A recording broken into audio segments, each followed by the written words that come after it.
নমস্কাৰ ছাত্ৰ-ছাত্ৰীসকল, আজি আমি আলোচনা কৰিম আছাম জিকেৰ কেইটামান ইম্পৰ্টেণ্ট কুৱেশ্যন। এইটো আমাৰ দ্বিতীয় পাৰ্ট ভিডিঅ'ৰ। প্ৰথমটো পাৰ্টত আমি 10টা কুৱেশ্যন আলোচনা কৰিছিলোঁ। এই MCQ কেইটা বিভিন্ন ধৰণৰ পৰীক্ষা যেনে ADRE 3.0, আছাম ফৰেষ্ট এইবিলাকৰ বাবে ইম্পৰ্টেণ্ট হ'ব। প্ৰথম কুৱেশ্যনটো চাওঁ আহক। মাজুলী জিলা হিচাপে কেতিয়া ঘোষিত হৈছিল? 2014, 2015, 2016, 2017। মই উত্তৰটো দেখুওৱাৰ আগতে তোমালোকে কমেণ্টত প্ৰেক্টিছৰ বাবে কুৱেশ্যনটো এনচাৰটো দিব পাৰা, দি চাব পাৰা শুদ্ধ হৈছে নে নাই। আহাচোন আমি এনচাৰটো চাওঁ। 2016 চনত 2016 চনত মাজুলী জিলা হিচাপে ঘোষিত হৈছিল। এটা বিৱৰণ দিয়া হৈছে 8 ছেপ্টেম্বৰ 2016, তাৰিখটো মনত ৰাখিবা। 8 ছেপ্টেম্বৰ 2016 তাৰিখে মাজুলীক আনুষ্ঠানিকভাৱে জিলা ঘোষণা কৰা হয়। ই ভাৰতৰ প্ৰথমখন নদীদ্বীপ জিলা। এইটো কথা মনত ৰাখিব, এই কথাটো। ই ভাৰতৰ প্ৰথমখন নদীদ্বীপ জিলা। ইয়াৰ ওপৰতো কুৱেশ্যন হ'ব পাৰে। বিৱৰণটোৰ পৰাও বিভিন্ন কথা শিকি তোমালোকে মনত ৰাখিব পাৰিবা আৰু বহুত লাভৱান হ'ব পাৰিবা। 12 নম্বৰ কুৱেশ্যনটো চাওঁ আমি। 12 নম্বৰ, ইটো ভিডিঅ'ৰ দ্বিতীয় কুৱেশ্যন, মানে 12 নম্বৰ দিছোঁ, মানে আগৰ ভিডিঅ'ত আমি 10টা কুৱেশ্যন আলোচনা কৰিছোঁ, সেইবাবে আমি 12 নম্বৰ দিছোঁ। এইটো ছিৰিজ হয়, সদায় মই 10টাকৈ MCQ লৈ আহিম। শ্ৰীমন্ত শংকৰদেৱে ৰচনা কৰা প্ৰথম অংকীয়া নাটখনৰ নাম কি? কতে দিছে পাৰিজাত হৰণ, খতে কালীয় দমন, গতে চিহ্নযাত্ৰা, ঘতে পত্নী প্ৰসাদ। কোনটো হ'ব? চিহ্নযাত্ৰা। গটো হ'ব শুদ্ধ উত্তৰ।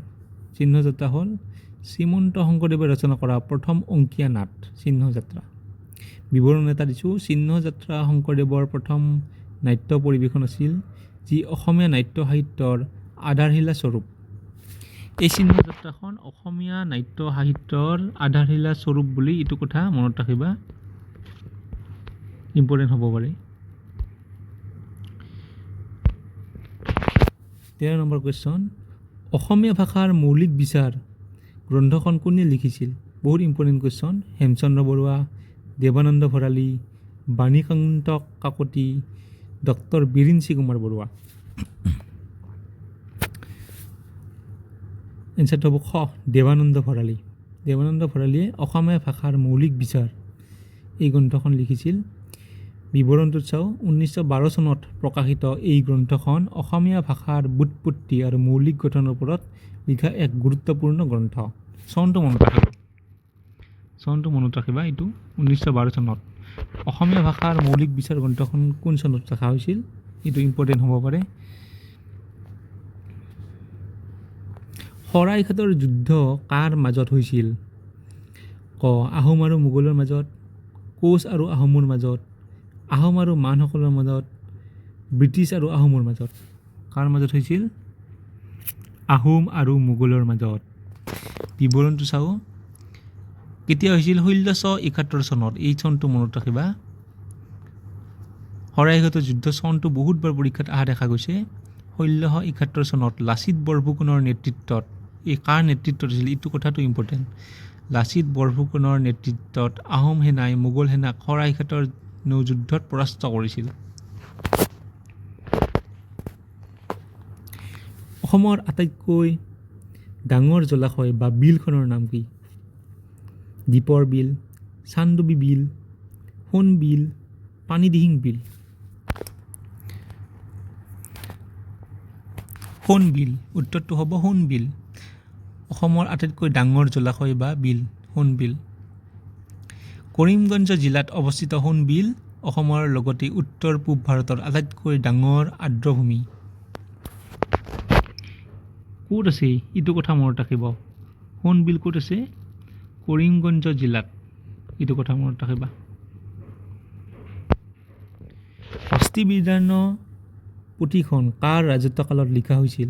ৰুদ্ৰসিংহ, শিৱসিংহ, প্ৰমত্ত সিংহ, ৰাজেশ্বৰ সিংহ। বহুত ইম্পৰ্টেণ্ট কুৱেশ্যনটো, বহুতবাৰ পৰীক্ষাত অহা দেখা গৈছে।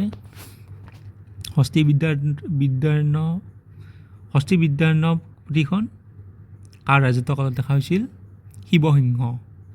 বিৱৰণ: স্বৰ্গদেউ শিৱসিংহৰ দিনত সুকুমাৰ বৰকাইতে এই বিখ্যাত পুথিখন হাতীৰ চিকিৎসা আৰু ধৰণৰ ওপৰত ৰচনা কৰিছিল। কোনে লিখিছিল?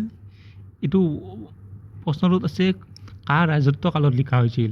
এটা বেলেগ কুৱেশ্যন হ'ব পাৰে, কোনে লিখিছিল হস্তি বিদ্যাৰ্থ কিতাপখন?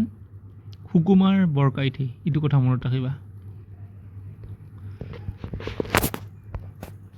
অসমৰ একমাত্ৰ ৰাসায়নিক সাৰ কাৰখানাটো ক'ত অৱস্থিত? মৰাণ, নামৰূপ, বঙাইগাঁও, জাগিৰোড। ক'ত আছে অসমৰ একমাত্ৰ ৰাসায়নিক সাৰ কাৰখানাটো? নামৰূপত আছে। ডিব্ৰুগড় জিলাৰ নামৰূপত ব্ৰহ্মপুত্ৰ ভেলী ফাৰ্টিলাইজাৰ কৰ্পোৰেচন অৱস্থিত। সাৰ কাৰখানাটোৰ নাম কোৱা হৈছে ইয়াতে, এইটো কথা মনত ৰাখিবা, ব্ৰহ্মপুত্ৰ ভেলী ফাৰ্টিলাইজাৰ কৰ্পোৰেচন। এইটো মনত ৰাখিবা। অসমৰ উচ্চ শিক্ষাৰ প্ৰথম অনুষ্ঠান কটন কলেজ কেতিয়া স্থাপিত হৈছিল? বহুত ইম্পৰ্টেণ্ট কুৱেশ্যন। 1901, 1905, 1899, 1910। 1901 চনত হৈছিল। ছাৰ হেনৰী কটনৰ প্ৰচেষ্টাত 1901 চনত গুৱাহাটীত কটন মহাবিদ্যালয়, এতিয়া কটন বিশ্ববিদ্যালয় হৈছে, স্থাপিত হৈছিল এইখন।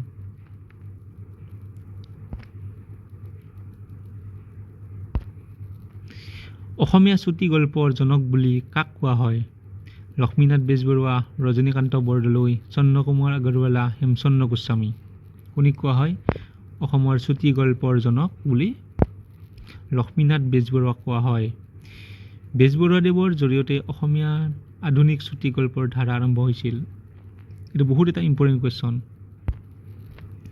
আজিৰ অন্তিমটো কুৱেশ্যন, নামবৰ বন্যপ্ৰাণী অভয়াৰণ্য কোন জিলাত অৱস্থিত? গোলাঘাট জিলাত, কাৰ্বি আংলং জিলাত, যোৰহাটত, তিনিচুকীয়াত। ক'ত অৱস্থিত? কাৰ্বি আংলঙত। কাৰ্বি আংলঙত নামবৰ বন্যপ্ৰাণী অভয়াৰণ্য অৱস্থিত। নামবৰ অভয়াৰণ্য কাৰ্বি আংলং জিলাত অৱস্থিত আৰু ই গৰম পানীৰ উহৰ বাবে জনাজাত। এইটো বহুত ইম্পৰ্টেণ্ট, এই কথাটো মনত ৰাখিবা। গৰম পানীৰ উহ হিচাপে কোনখন আমাৰ অভয়াৰণ্য জনাজাত? এই আহিব পাৰে এইটো কুৱেশ্যন। গৰম পানীৰ উহ হিচাপে, এইটো মনত ৰাখিবা এইটো কথা। আজিৰ বাবে এইখিনিয়ে। অহা ভিডিঅ'ত আৰু আমি 10টা ইম্পৰ্টেণ্ট MCQ লৈ আহিম। ভিডিঅ'টো যদি ভাল লাগিছে লাইক আৰু ছাবস্ক্ৰাইব কৰি দিব চেনেলটো।